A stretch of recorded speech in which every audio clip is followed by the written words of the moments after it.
제가 여러 차례 문 정권은 태양광 때문에 나중에 깜빵에 한 대대 정도가 들어갈지 모른다라고 이야기를 했습니다. 그래서 이런 부분들이 왜 그러냐?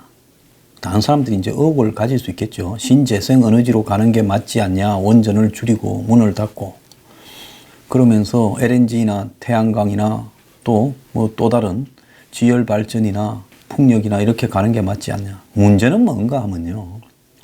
모든 일에는 이 가성비라는 게 필요하고 또 그 가성비를 기준으로 사회적으로 합의나 세팅이 되어가 있는 부분입니다. 원전을 다른 대안이 있으면 점차적으로 순차적으로 줄여가는 것은 맞지만 현재의 한국 구조에서 쓰고 있는 원전들은 그리고 계획하고 만들고 있는 것은 그대로 가야 된다는 거죠. 그러면서 원전의 안정성을 보완하면서 점차적으로는 원전을 대체해 갈 수 있는 방안을 찾아야 되겠지만 태양열이나 이런 신재생 에너지는 그것을 보완하는 자생적인 부분으로 이렇게 거쳐야지. 이걸 갖다 인위적으로 원전을 중단시키고 국가적으로 온통 환경운동하든 건달 무슨 좌파운동하든 종북운동하든 건달들 다 모아서 지자체까지 동원해서 정부가 티오를 주고 대출도 연결해주고 그러면서 한마디로 두 쪽 들고 이 사업을 하게 해서는 안 된다는 겁니다. 근데 제 주변에 자기 재산을 들여가지고 이 태양광 사업에 허가를 땄는데 또 거기에 대한 최종적인 허가하는 관청들 간의 이견으로 이 사업을 진행을 못 시켜서 지금 엄청난 돈을 낭비하고 있는 사람도 많이 있어요. 자, 이 태양광만큼 한마디로 인허가와 이게 무조건 허가해 주는 게 아니라 TO가 있지요. 지역별로. 그래서 TO를 이렇게 배정받고 또 은행에 대출을 받을 수 있으면 이거는 누구나 이 사업을 하겠다고 달라들 수 있습니다. 지가 태양광 시설을 만드는 거 아니잖아요. 패널은 패널 만드는 그 회사에서 만들지 않습니까? 그러면 지 돈 하나도 안 들이고 그거 갖다 놓고 지는 그거 운영하면서 한전에 팔아서 돈을 받게 되면 그러면 얼마나 좋겠어요? 그래서 과거에 신재생 에너지에 대해서는 비싸게 쳐줬는데 이게 비효율이 많다 보니까 그런 신재생 에너지에 대해서 한전에서 비싸게 민간 발전사들로부터 발전업자들로부터 사주는 걸 줄이는데 이 정권 들어서 이제 이런 부분들을 그대로 또 부활을 시키면서 어떤 일이 발생해요? 태양광 비리와 더불어서 전력 구입 비용이 구조가 늘어서 전기요금 인상이 불가피하다. 그래서 정부가 심야 산업용 전기료까지도 인상을 지금 시키려 한다. 그래서 반도체 철강 산업까지도 타격을 입고 있다. 한전이 상반기에만 전기료 8,147억이 적자가 났고 발전 단가가 계속 올라가면 이런 적자가 눈덩이처럼 늘어난다. 그래서 재생 에너지 예측도 현실성이 낮아서 2030년에는 전기료가 2.3배가 돼야 된다. 지금까지 태양광을 남일처럼 바라보던 사람들이 올여름에 좀 더웠을 때 정부가 에어컨 비용 싸게 해준다다가 2만 원 싸게 해주니까 통닭 한 마리 값도 안 되는 거 그것도 치열하고 시끄러웠잖아요. 이제 당신들 전기료가 3배 올라가면 견딜 수 있겠느냐는 이야기입니다. 자, 그래서 딴 거는 몰라도 생산에 임하지 않은 산업용 전기요금을 올린 나라는 한국밖에 없는데 탈원전으로 가는 거는 좋다 칩시다. 그러면 그 비용이 얼마나 더 늘어날 건지를 말하지 않는 거예요. 이들의 이런 것은 이 문제뿐만 그런 게 아닙니다. 문재인 케어도 그래 보장을 많이 해준다면 좋은 일이지요. 문제는 뭔가 하면 보장을 하면서 늘어나는 의료비 부분을 누가 감당하고 지금 국민건강보험공단의 적자를 누가 책임질 거냐라는 데 대해서는 아무도 말하지 않고 있고 그런 과정에서 붕괴되는 기존의 의료 시스템에 대해서도 말하지 않는 겁니다. 그러니까 이 정권은 국민들을 개돼지로 여기고 좋은 부분만을 이야기하고 거기에 나타나는 이 나쁜 부분 모든 일에는 정과 부가 있습니다. 그러면 부가 더 크면 정에 옳은 부분이 있더라도 안 하는 게 맞지요. 그래서 정부를 합쳐가지고 이것이 효용으로 전체 효용이 정의 효용이 있고 부의 효용이 있으면 합쳐서 그래도 정이 더 클 때 하는 거죠. 그런데 정의 효용만 작은데 홍보하고 부는 엄청나게 큰데 그 부의 효용을 마이너스 효용을 이야기하지 않습니다. 그러니까 어떻게 되겠어요? 처음에 그걸 듣는 국민들은 문재인 케어에 대해서 찬성하고 원전 탈원전 한다는 데 찬성한다 이렇게 할 수 있겠죠. 그런데 문제는 이것이 국민 부담으로 두 개 다 돌아온다는 겁니다. 그러잖아요. 인터넷 은행도 마찬가지예요. 플러스 효과와 마이너스 효과가 있을 수 있는데 당장 1, 200만 원 빌리려는데 집에 누워서 이렇게 빌리면 얼마나 쉽겠어요? 그런데 그것이 앞으로 가져올 중금리에 의한 이 젊은이들의 채무, 이 정대와 관련해서 이것이 얼마나 위험할 수 있는가에 대해서 말하지 않고 있고요. 제조업들이 전부 이런 데만 대표적인 한국의 기업들이 뛰어들면 어떻게 되겠습니까? 돈장사 재미 보고는 제조업 하겠습니까? 그런 어떤 부분에서 매우 우려스러운 부분들이 많이 있다는 겁니다. 자, 그런데 다시 태양광으로 돌아오면, 자, 이런 건달들이 이 태양광 사업을 하겠다고 달라들 때는 정말 두 쪽밖에 없는 놈들이 뭘 갖고 하겠습니까? 은행에 대출을 받아서 하는데 여기에 권력이 개입한 게 아니냐라는 의혹이 등장했어요.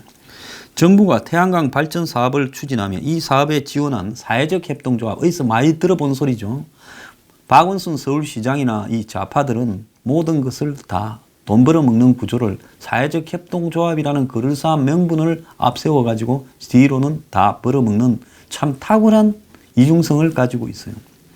그래서 이런 사회적 협동조합에 대출을 해주라고 NH농협은행과 신한은행 등 시중은행 두 곳에다가 요구를 했다는 의혹이 지상욱 바른미래당 의원이 금융당국에서 입수해서 공개한 자료에 들어 있습니다. 기재부는 이 사업 추진 자금을 은행에서 100% 조달해야 했다는 거예요. 옛날에 한국에 농민들한테 뭐 우루과이 라운드로 농업 죽는다 해서 농특세 만들어져서 1년에 10조 정도의 농업 예산이 이렇게 막 쏟아질 때도 자부담 얼마에 그 다음에 대출, 보조금 얼마 이런 식으로 짰지 100%라는 것은 없었습니다. 살다 제가 이 100% 대출이라는 걸 처음 봐요. 자, 사업비의 90%는 신용보증기금에 보증을 끼고 은행이 대출해주고 10%는 은행이 대출 심사와 관계없이 무조건 대출을 해준다. 이런 내용이라는 겁니다. 그렇게 되면 사회적 협동조합이라는 건달들은 자기 자금이나 담보 하나 없이 딱 두 쪽만 차고 앉아서 은행을 통해서 100%를 빌릴 수 있는 거예요. 90%든 신보에 가서 떼는데 그것도 또 신보에 전화, 이 정도로 도와줄 사람이면 신보에 전화해 주겠지요. 신용보증기금 이사장은, 감사는 다 또 낙하산으로 내려보내지 않습니까? 자, 그러니까 거기는 또 그거 떼줘요. 그러면 돈은 또 은행에서 빌려줘요. 그런데 신보 보증은 90%만 떼고 10%는 그냥 빌려주라는 거예요. 자, 원래 왜 그런가 하면 어떤 사업을 하려면 90%는 남돈 갖고 보증받아서 은행에 대출 받더라도 10%는 네 거에 있어야 되지 않냐는 이 10%를 은행이 또 빌려줘라. 대출 심사 결과와 관련 없이 무조건 빌려줘라.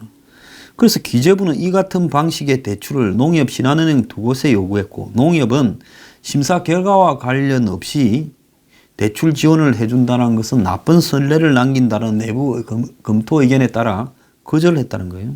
이런 식으로 대출해서 나중에 정권 바뀌고 깜빵 가느니 대출 이런 한마디로 위법을 저지르니 보증서 100%를 발급하는 재원을 출연하겠다. 이 말은 뭔가 하면 우리가 신용보증기관처럼 100% 보증서를 내는 재단 같은 거에 돈을 내겠다. 우리는 갖고 있는 게 돈밖에 없으니까 대출을 이런 식으로 하면 나중에 깜빵 갈 수 있으니까 차라리 우리가 몇백억을 내서 재원을 그 재원으로 보증서 90%가 아니라 보증서 100%를 거기서 하게 해주겠다. 이렇게 대안을 냈다는 거예요. 신한은행은 내부 검토를 진행 중이다. 이렇게 이야기를 하고 있습니다.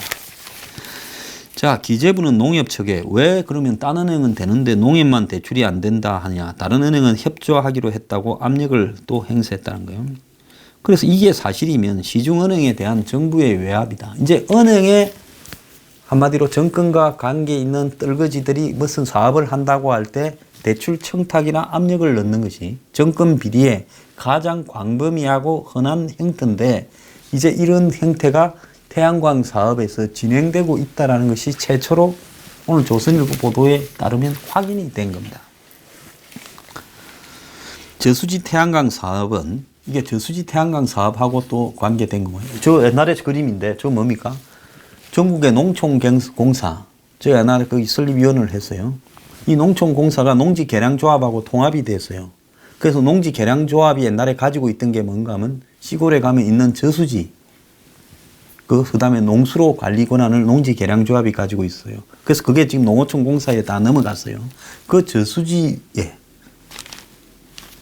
물에 띄우는 태양광을 하라고 지금 정권이 장려하고 있는 겁니다. 어떤 또 브로커 같은 놈이 정치 브로커가 또 이걸 정부에 안을 냈겠지요. 그러니까 정권에서는 또 좋다고 또 밀어주라 해서 이 사단이 발생한 거 아니겠습니까? 그래서 농어촌공사 소유인 저수지를 마을협동조합에 임대를 해주고 잘하는 꼬라지입니다. 수면에 태양광을 설치하는 사업인데 문재인이 주도한 지난해 10월 3차 일자리위원회에서 사회적 경제 활성화 방안의 일환으로 본격 추진됐다는 거예요. 자, 보통 이런 식으로 해먹지요. 어떤 사람이 아이디어를 내고 청와대에서 발표하고 나면 정부 부서 중에 하나가 총대를 메고 은행을 컨트롤할 수 있는 부처가 책임지고 누구 대출 좀 해주라고 압력을 넣고 은행에 그럼 은행은 이제 그 압력에 따라서 해주든지 다른 대안을 제시하든지 하고 이러면서 거기에 이제 애초에 이걸 제안했던 브로커는 아마 이거는 정부에 있는 사람들이 저수지에 태양광 패널을 띄워서 발전한다는 걸 먼저 생각해낼 리는 전혀 없다고 봐요. 그런데 태양광을 설치할 때 제일 문제가 되는 게 뭔가 하면 토지 소유주들이 동의를 잘 안 해주거나 이의를 제기하거나 또 주변 마을에서 이의를 제기하고 이래서 안 되지요. 그런데 농어촌 공사가 가지고 있는 저수지는 정부 거잖아요. 그러니까 정부가 가지고 있는 물 가도는 위에 태양광을 좀 얹도록 그거는 농어촌 공사를 보고 청와대가 대통령 사회적 경제에 관심 사항이니까 협조하라고 농어촌 공사는 무조건 협조하겠다 하지요. 그때 제가 이걸 보도했을 때 뭡니까? 주변에 펜션하는 사람이나 주변의 주민들이 거기에 태양광 패널 때문에 눈이 부시고 경관을 파괴해서 이거 안 된다고 난리라고 그때 한번 제가 보도를 한 적이 있습니다. 그래서 이런 시스템으로 이게 이루어지죠. 농어촌 공사는 전화 한 통이면 그냥 공문 하나면 해결되고 그 다음에 이걸 발안한 놈이 대통령 그 일자리위원회에 그 발표할 때 집어넣고 그 다음에 대통령 사안이니까 그걸 이제 누가 넘겨받아서 기재부에 압력 넣고 기재부는 농협이나 신한은행에 압력 넣고 그리고 보전기금에 전화 한 통하고 이제 그러면 끝나버리는 거예요. 자, 그래서 기재부는 저수지 태양광 발전 사업과 관련해 지난 6월 산업부 에너지공단 신용보전기금 농어촌 공사 등 관계자를 모아놓고 경남 거창에서 이제 시범 사업을 처음으로 하려 했던 모양이에요. 거창 군청에서 간담회를 열었는데 이 자리에서 기재부 관계자는 농협 등 금융기관이 정책 자금을 지원하고 정책 자금이라는 것은 금융기관이 돈을 벌어 먹으니까 일정한 부분은 정책 자금을 지원하는 용도로 할당해 놓은 게 있죠. 자, 이 돈들 중에 상당한 부분은 빌려줬다가 날아가기도 하겠지요. 그래서 정책 자금을 지원하고 신보는 보증을 써주고 근데 신보라고 무조건 보증 써줍니까? 그랬다가 돈 떼이면 누가 책임집니까? 보증 쓴 사람이 책임져야 되죠. 그래서 신보도 무조건 보증을 써주진 않는데 좌우간 보증 써주라 했으니 거기도 낙하산일 거니 써주겠죠. 농어촌 공사는 부지가 아니라 수면을 임대하는 거죠. 이렇게 설명을 했다고 합니다. 그래서 전국의 5개소에 시범 사업을 거쳐서 2022년까지 태양광 발전소 500곳 설치를 목적으로 내년부터 본격적으로 저수지 위에 이 사업을 하려 해먹은 겁니다. 그런데 아무런 돈이 없는 두 쪽밖에 없는 사회적 협동조합이 태양광 자금 사업을 100% 은행에서 이렇게 땡기려고 했다는데 문제가 있는 거예요.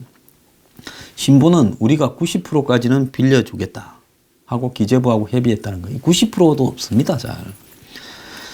10%는 기재부는 농협신한은행에 조건 없이 무조건 무보정 대출해주라 이랬는데 이럴 경우에 이 건달들은 지돈 한 푼도 안 들이고 태양광 사업을 하는 사장님이 되죠. 특혜도 이런 특혜가 어디 있습니까? 이와 관련해서 농협이 여신 규정에 위배될 뿐만 아니라 사회적 경제 관련 동시다발적 금융 지원 요구가 들어오면 유사한 사회적 협동조합이라는 전국에 있는 건달들 연합체가 수도 없이 이걸 요구하면 이제 농협이 뒷감당이 안 되니 또 나중에 깜빵 간다고 생각한 게 더 컸을 겁니다. 곤란하다고 거절을 밝히니 기재부는 또 농협에 10% 조건 없는 대출을 요청하면서 양도 담보 취득 후 보정의 30%를 회수하겠다. 이거는 뭔가 하면 이제 이 부분에 대해서 태양광이 설치되어서 이제 가상의 가치가 있는 물체가 확보가 되면 거기에서 보정 30%를 줄이겠다. 그러니까 90% 보정한 걸 60%로 다운을 시키겠다. 그렇게 이제 이야기를 하는 거죠. 담보로 대체하겠다라는 이야기죠. 그 담보가 뭡니까? 태양광이 담보지요. 그러니까 그 담보도 결국은 줘돈 없이 땡긴 걸 가지고 하는 겁니다. 과거 노무현 정권 때 부동산 한참 판을 칠 때 땅만 가지고 있다면서 이제 은행에 대출을 받는 프로젝트 파이낸싱이 유행했는데 나중에는 어떻게 됐는가 하면 땅의 계약금의 10%를 지돈으로 하면 은행이 나머지 땅을 살 중간 브릿지 론도 해주겠다. 돈을 대주겠다. 그러면 땅 살 돈 10%는 너가 대라 했어요. 그러면 불알 두 쪽인 놈이 이걸 갖다가 하려면 이제 땅 살 돈 10%를 또 캐피탈이나 이런 쪽에서 이 사업에 지분을 주든지 고리 이자를 약속하고 또 땡겨요. 그러니까 지돈 하나 없이 땅 계약금, 땅 살 돈 10%를 계약금을 이제 내는 부분만 해오면 나머지 돈은 해주겠다는 거예요. 그러니까 그 계약할 돈도 또 남 돈 땡겨서 했던 거와 지금 똑같은 이야기죠. 이게 뭔가 하면 그때 부동산 개발 해먹은 놈들이 똑같은 수법으로 지금 태양광에서 지돈 10%도 없이 하겠다는 거예요. 그래서 10%라는 거는 평소에 이 은행 관계자들은 적어도 계약금을 지불할 정도의 액수는 너네들이 내야 되는 거 아니냐. 그런 어떤 은행에 내려오는 고정적인 관념이지요. 자, 그래서 농협 안에서는 이것도 문제 있다. 이렇게 되면서 결국 농협은 내부 보고서에 기재부 요구를 거절하면 사회적 경제에 협조하지 않는 놈으로 찍힐까봐 우려된다. 이렇게 이제 자기들끼리 정리를 했다는 거예요. 그리고 신한은행은 협동조합을 기업으로 볼 것인지 개인으로 볼 것인지 대출 기준이 확실하지 않다라고 검토하고 여기에 대해서 이제 대답을 해주라. 이렇게 말을 했다는 겁니다. 지상욱 의원 측은 기재부가 산업은행 정책자금 우선 지원 등 신한은행에 반대 급부를 제시한 의혹도 있다는 거예요. 자, 너네들이 이 사업에 협조하면 산업은행에서 또 신한은행에 저리에 돈을 줄게. 자, 누구길래 도대체 이렇게 했느냐. 이거는 예사롭지 않은 백일 거라고 생각이 듭니다. 친정부 성향 인사들이 이런 태양광 관련 협동조합을 주도하고 있다는 의혹이 나오는 상황에서 묻지 마라고 하는 식으로 특정 정치 관련 브로커들을 지원하는 게이트가 이미 되어가고 있다. 이렇게 보이는데요. 농협이나 신보는 압박받은 적 없다. 이래 말을 하겠지요. 그걸 하겠습니까? 이제 와가지고. 다만 보증서를 받아오는 경우에는 심사로에 관계없이 대출해 줄 수 있는지 기재부가 검토해 달라고 한 적은 있고 농협은 농협 입장을 전달했고 기재부도 이를 수용해 심사 후에 대출하는 쪽으로 논의가 진행 중이다. 이렇게 말을 했습니다. 자, 딱 전체를 보면 견적이 딱 나오는데 이제 이 정권이 태양광에 이런 식으로 얼마나 깊숙하게 여기저기 관계했는지 정말 셀 수가 없을 거라고 보입니다. 이제 남은 것은요, 국립대학에 가는 것만 남아 있습니다. 저도 몰랐는데 10월 2일이 노인의 날이었다는 겁니다. 다른 날들은 기념식하고 야단인데 노인의 날은 저도 하루 지나고서야 알았습니다. 근데 우리나라 노인의 삶이 고달프다라고 어제 기사가 하나 떴는데요. 자, 우리나라 70대 고용률이 33%로 매우 높습니다. OECD 회원국 평균 2배 이상입니다. 자랑할 일이 아니라 창피한 일이죠. 노인들이 못 먹고 살아서 저임금 막노동에 내몰리고 있습니다. 자, 이렇게 많은 노인들이 일을 하는데 그러면 그 사람들의 월 평균 근로소득이 얼마이냐? 충격적입니다. 29만 원 이하가 32.5%, 3명 중에 1명은 일하는 노인 중에 29만 원 이하라는 거죠. 이렇게 소득이 낮은 임금에도 불구하고 일자리 알선 업체가 중간에서 수수료까지 또 떼간다는 거예요. 노인이 자기 일을 직접 구하러 다니지 못하니까 알선 업체를 통해서 가고 거기에 수수료 또 떼준다는 거예요. 자, 이런 일자리 대부분이 정부가 지원해 주고 있지만 중간에 수수료 떼먹는 것은 알지도 못한다는 겁니다. 자, 엊그제 동대문역에 봉투꾸러미를 든 노인들이 335 모여들었는데 이제 2년 전까지 경비 일을 하던 사람이 나이가 들어서 경비 일에서 밀려나니까 택배 일을 했는데 이제 경비 일 하다가 마지막에 하는 게 택배 일이에요. 하루에 10시간 주 6일을 꼬박 일해서 노인들이 계단 올라갔다 내려갔다 해서 지하철 타고 택배하면 한 달에 40만 원 받는다는 겁니다. 자, 지하철 택배하는 76살 이성남 노인은 한 달에 40~50만 원 벌어요. 하루에 2만 원 정도 버는데 참 고달프다라고 말을 하고 있습니다. 다른 사람 또 만나봤습니다. 조경이라고 77세 택배 노인은 식사값 평균 5,000원, 담배값 5,000원, 교통비 5,000원, 버스도 타야 되니까요. 그래서 하루에 10,000원에서 15,000원 정도 번다라고 이야기를 하고 있습니다. 지하철 택배 일자리는 10년 전에 65세 노인의 지하철 무료 탑승에 착안해서 만들어졌다 하는데 전국 1,900명의 노인 택배원 고용을 위해 복지부가 지급하는 예산은 40억이라 합니다. 그런데 소개업체는 택배 한 건당 30%를 수수료로 가져갑니다.